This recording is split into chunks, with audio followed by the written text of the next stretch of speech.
حدیث میں آتا ہے نبی علیہ الصلوۃ والسلام نے فرمایا المسلم من سلم المسلمون من لسانہ و یدہ، مسلمان صرف اس کا نام ہے جس کے ہاتھ اور زبان کی تکلیف سے دوسرا مسلمان محفوظ رہے۔ اب دیکھیں اس حدیث کے الفاظ پر اگر ہم غور کریں تو نبی علیہ الصلوۃ والسلام نے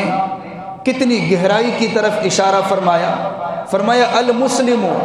من سلم المسلمون من لسانہ، زبان کا ذکر پہلے فرمایا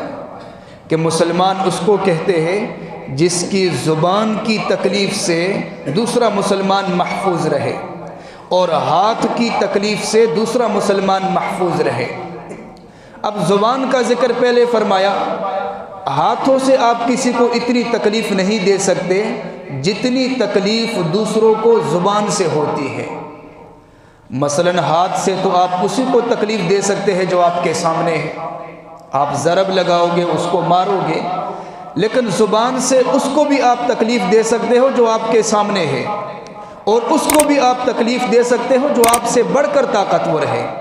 اب ہاتھ سے تو آپ اس کو تکلیف نہیں دے سکتے جو آپ سے بڑھ کر طاقتور ہے، لیکن زبان سے تو آپ بہت کچھ کہہ سکتے ہو، اور جو آپ کے سامنے نہیں،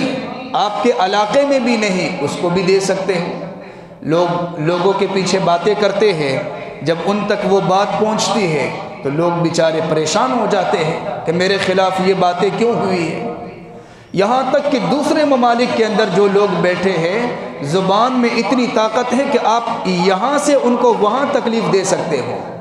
یہاں ان کی باتیں ہوتی ہے اور جب خبر وہاں پہنچتی ہے تو وہ ادھر بیچارے پریشان ہو جاتے ہیں، بات ادھر ہوئی پریشانی وہاں۔ تو اللہ نے اس زبان کا جو قول ہے اس میں اللہ نے اتنی قوت رکھی ہے،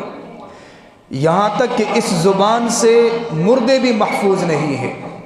بعض دفعہ کوئی مر جاتا ہے، پیچھے مجلس لگ جاتی ہے، یہ ایسا تھا، یہ ایسا تھا، حالانکہ اس کو خاک میں دفن کر دیا،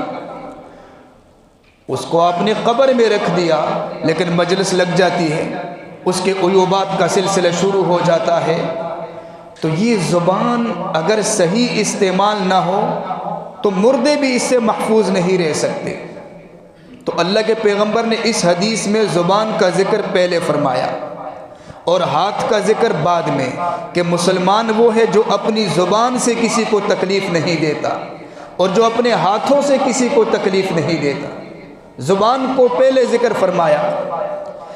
اس کی ایک وجہ یہ بھی ہے کہ زبان کی تکلیف ایسی ہوتی ہے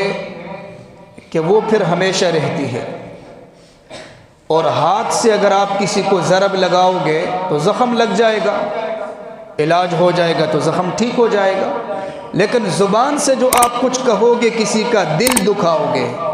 اور دل کا جو زخم ہے وہ اتنی آسانی سے ٹھیک نہیں ہوتا۔